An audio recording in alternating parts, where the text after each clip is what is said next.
hapa anashika huyu. Asante sana. Tunafahamu Mheshimiwa Lukuvi ni mmoja kati ya wabunge waliodumu bungeni kwa muda mrefu. Ndio. Mmekuwa pamoja. Ndio. Nadhani unaweza kutuambia alikuwa ni mtu wa namna gani kwa kipindi chote hicho ambacho amedumu naye bungeni?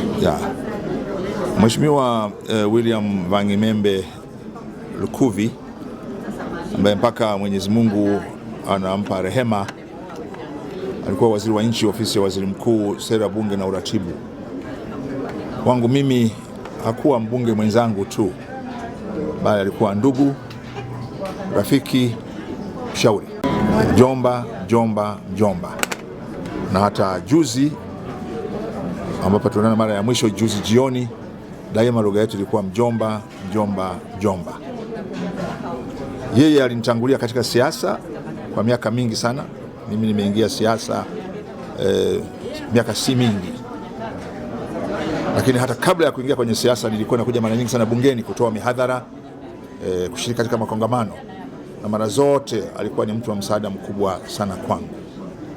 Mheshimiwa Lukuvi amekuwa ni hazina kubwa katika bunge letu la Jamhuri ya Muungano wa Tanzania, sio tu kwa sababu yeye amekuwa ndio mbunge ambaye amekaa katika bunge letu kwa muda mrefu na ndio alikuwa mbaki mbunge pekee ambaye aliingia katika bunge mwaka 1995 wakati mfumo wa vyama vingi vilipoanza, lakini ni mtu ambaye Mungu alimjalia kuwasaidia wabunge wote wapya maelekezo, uzoefu. Hakuwa na hiana au kumnyima mtu faida ya uzoefu aliokuwa nao. Alikuwa ni mtu makini kabisa, aliyepanga utaratibu, mtu aliyetambua kipaji cha kila mbunge na mahali gani kinahitajika. Alikuwa akiunganisha sisi wote, na mara nyingi sana ukimkuta katika hali ya kazi ni mtu ambaye hana masihara, lakini ukimkuta nje ya kazi ni mtu mcheshi kabisa. Na mimi nilipoingia katika bunge nikiwa mbunge wa kuteuliwa, miongoni mwa walimu wangu wakubwa kabisa walionipokea na kunisaidia kuelewa siasa na bunge alikuwa ni William Vangimembe Lukuvi.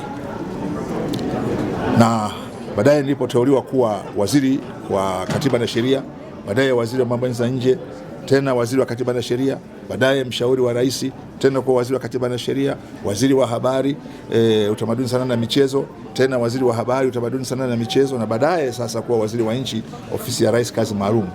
Daima Lukuvi hakukosa kunipa ushauri wa jinsi ya kuenenda mambo ili kuhakikisha shughuli za serikali zinakwenda vizuri.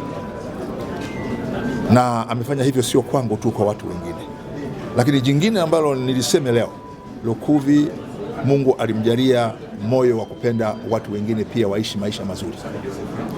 Hakukosa kutushauri kuhusu njia za kiuchumi za kupata mapato halali.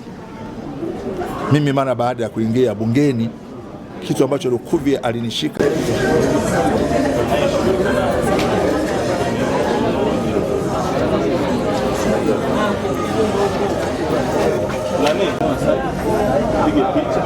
nikimaliza ndo mmoja